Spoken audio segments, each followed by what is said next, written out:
credit, but he didn't get credit. By the way, Chirikov also sent a group of guys off to get water.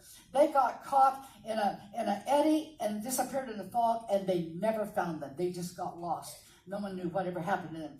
But in the Shumagon Islands, which are down in the Aleutians, very, very, very rocky, and nobody wants to live there, right in this area, the St. Peter got into a storm. And they crashed onto this rocky island. It did a lot of damage to the boat, and they couldn't go any further. So they literally had to winter there, and it was miserable. Many of them died, including Vitus Bering. So he is buried right down here in the Shumagon Islands at a little island we call Bering Island down there. But that winter was horrible. They talked about the fact they had nothing to eat, and so they tried to eat otter meat. The otter meat is not good to eat. They said that the wild foxes were so bad they had to bury themselves in sand to keep the foxes from biting at them, and they had to find some fresh water if they could. It was miserable. But in the spring, the people that were left, ironically, George Steller survived, but Bering did not. But what happened was very, very interesting, really incredible part of this whole story. The sailors that were left, and many of them died, and they died from scurvy because they didn't have the appropriate food to eat. But what happened is they took what was left of this ship. I still don't understand how they did it. And they put together a smaller boat that would float, and they limped their way back to Russia. And once again, we got back to George Steller. By this time, he had all kinds of bones and plant samples and notes and stuff. They would not let him take anything but his journals because they didn't have room. And really, that's a shame that we don't have those. But we do have his journals that tell us a lot of information about things he discovered. And there's where Bering was buried. And when you get there today, they will drop you off at the visitor center. And right outside the visitor center, there is a statue of Vitus Bering. So actually, that isn't Vitus Bering. We'll get to who that is. It's not Vitus Bering. We'll get to that later. Now, there were other people who came. Captain James Cook came, and he came in this boat. Whoop, what happened to the boat? There it is. And he drew this picture of how he thought what the Native Americans looked like in their longhouses. And just to give you an idea of Cook's voyages, take a look at this, ladies and gentlemen. Keep in mind those boats. And this is a little bit later, but around the world, literally, and of course we know what happened to Cook. He was killed in Hawaii in 1779. But look at his journey, just an amazing journey. So Captain Cook came, but the French came also. And this is La Perouse Glacier, named after the French explorer named La Perouse. It is still the only glacier that touches the Gulf of Alaska. And this is his journeys. The red is quite hard to read, but you can see he went all the way around the tip of Africa and South America and all the way up through the Pacific Ocean. And these people were incredible that they did it in the boats that they did it in. And he also had a bad end. He disappeared in 1789 outside of Australia, somewhere in Australia. And also the French came. This is the Spanish explorer, Malaspina. And he named a glacier after himself. And but you can see, once again, it wasn't just the Russians. Many people were coming. This is Malaspina Glacier. We'll talk about tomorrow morning. It's what we call a Piedmont Glacier. It just spreads out over the land. So this is taken from the air, and that's Malaspina Glacier. And then we know we can enter the early 1700s, late 1700s. Captain George Vancouver came, and of course he had a lot to do with the discovery of Alaska and so forth. So the British were here too. Now in Juneau, we don't go to Juneau on this trip, but they have the State Museum. And just give you an example, passengers have asked me, and I really can't answer the question, why are these people nude? Because this is Alaska, but this is the pictures that the early explorers left of what they thought they looked like. In my mind, I'm wondering if maybe they thought they were supposed to look like Native Americans in Oklahoma or someplace, and so they just made them look this way. I don't know. Because if you go to the museum, this is a waterproof jackets that they wore in their kayaks made out of the intestines of the seals and the whales. Now, Vitus Bering, here's what happened. The Russians saw the British the French, the Spanish, the Americans coming. And they said, you know, we were kind of here first, so let's just get a toehold on this land. So they sent this guy named Alexander Baranov, and they sent him to be the Russian manager of Alaska, and they called him the Alaska Tsar, and he ruled Alaska for about 20 years from Sitka, and that was his picture I showed you, not Vitus Bering's, but it's Baranov's. So you can get a picture with Baranov. You know, when we were growing up, we said we're going to go to the John or something like that. When we were growing up, we said we're going to the Baranov. So just things are different culturally. But Vitus Bering came, and then Russia said, you know, with Bering, let's bring our trading company. So they sent the Russian-American Trading Company, established in Alaska in 1789, and they kind of took control of trade.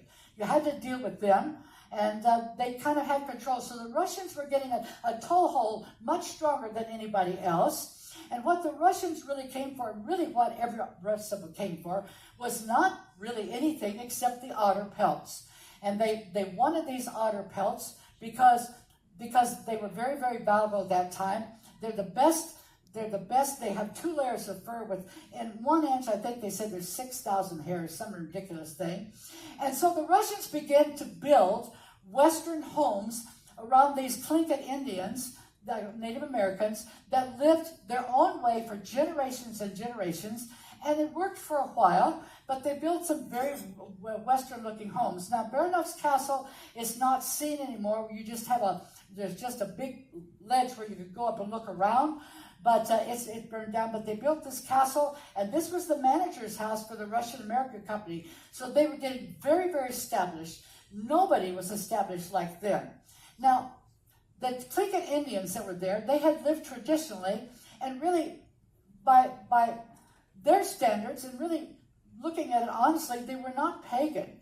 They lived very, very well off the land. They had fish, they had berries, they had lots of time because everything was right there. They had housing, and so they lived okay with these white people for a while. But this was their leader. His name was Chief Catlin, and finally, after a few years, he said, you know, we don't like these Westerners, or actually the Easterners from Russia, being here, and so they attacked Baranov, killed a bunch of them, I think about 20, I can't remember exactly, and Baranov was not happy about that, and for 2 years, he began to organize a way to kind of get back at the Tlingit Indians, and this gives you an idea of their living, and this is Baranov's castle that is no more, and of course the Tlingits had lived here for years and years and years. So what happened 2 years after the fact that Catlin and his Indians attacked Baranov and killed about 20 of his people, he said, we're going to fight back. So we had this really historic 4-day battle called the Battle of Sitka. So this is the Battle of Sitka. Let me run through the 4 days for you. So day 1 of the Battle of Sitka, this is Chief Catlin with his hammer, but they also had guns. Here's what happened. Baranov led a party of 15. They thought it was going to be easy just to put them down. Only 15 people. And the Tlingits responded with continuous gunfire. They had guns. And then the Tlingits panicked and broke ranks and retreated. And Baranov was severely wounded. He wasn't mortally wounded, but severely wounded. That's day 1. Day 2. Now, this is the Tlingit settlement. They lived very, very comfortably in these houses. They had this fence. This is where they lived. Very, very nice. This is their fort. And they were very happy. Everything was going fine. But now this is day 2. They sent this commissioner to take over for Baranov to lead the thing. Eventually, the Russians sent a truce flag to the Tlingits. And the Tlingits thought it was funny and sent a demand that the Russians surrender to them. And then finally, the Tlingits decided that they probably couldn't win, so they would just disappear rather than surrender to these white people. That was day 2. Well, that didn't happen, so on day 3, the British brought in a boat, and they called it was the Neva, and they bombarded that compound all day long from that boat out in the water. And then finally, the Tlingits offered a truce again and a possible surrender on day 3. On day 4, the Russian ship continued bombarding, And they halted several times and offered truces, but every one of them the Tlinkits rejected. And the Klan met one more time in that fort that I showed you the picture of, and the Russians thought they were surrendering. But the Tlinkits said, we're not going to surrender. That's what they agreed to among themselves, and they literally disappeared and departed into the forest into what they called a survival march. And so take that for what it's worth. The white people had once again overpowered the Native Americans, and the Russians began to try their very, very best to have a good relationship, and they really were quite successful. First of all, we talked about the age of expeditions, but we also have the age of very powerful company stores. These company stores were like Google and Amazon now, Sears and Roebuck when some of us were growing up, extremely powerful. This is the Russian-American company, the Hudson's Bay Company. The British were here with the Hudson's Bay Company. And finally, once Alaska became American, the Alaska Commercial Company. And actually, if you're coming into town, if you look on the right at Sitka, you'll see the Alaska Commercial Company. But what the Russians said was, to kind of smooth things over, let's bring the church. Let's bring the Russian Orthodox Church. So enter the era of the church. And really, it really worked for them. It did. It really did. This is the Russian Orthodox Church in Sitka that you're going to see today. But they first came to Kodiak, the island of Kodiak. And after the Battle of Sitka, they moved the diocese to Sitka. And this one man really got it right. He was called Bishop Innocent. He first of all came to Kodiak, and then he was transferred to Sitka. And you know what he did? He loved the Tlinkits, and they loved him. He learned their language. He respected their ways. And so the Russian Orthodox Church really, really helped. Just behind the church today, like about a block and a half, is the bishop's house, and you can actually, in a museum, you can actually walk in there. It's really interesting to see. Now, this is St. Michael's Cathedral, which is right in the middle of Sitka. Do not go to Sitka without seeing this building. Going inside of it. Now, today is Sunday. I'm sure they've already had worship. I don't know if this afternoon they're going to have vespers or whatever. If they do, they don't care if you come in and participate, but just respect. And they don't ask for donations, but you can give a donation, and people do. But this church was built between 1844 and 1848, and they actually went to Sweden to find, Finland, to find Finnish boat makers because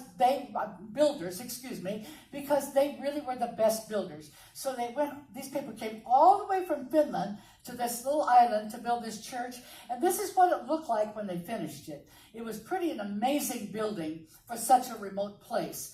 Now I showed this in my first program. This is a vintage picture. My mother took this, I think I was there, in probably it was 1952, I remember exactly.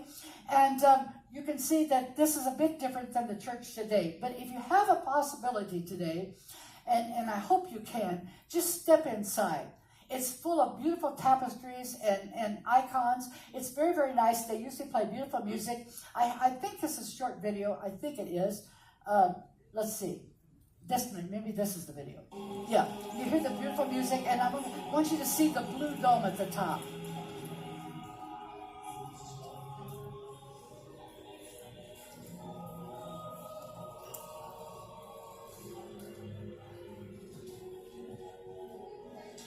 And here's the blue dome. And that initial picture I took that I showed you was taken from the back side. But it's really, really beautiful and worth going into for sure. Now,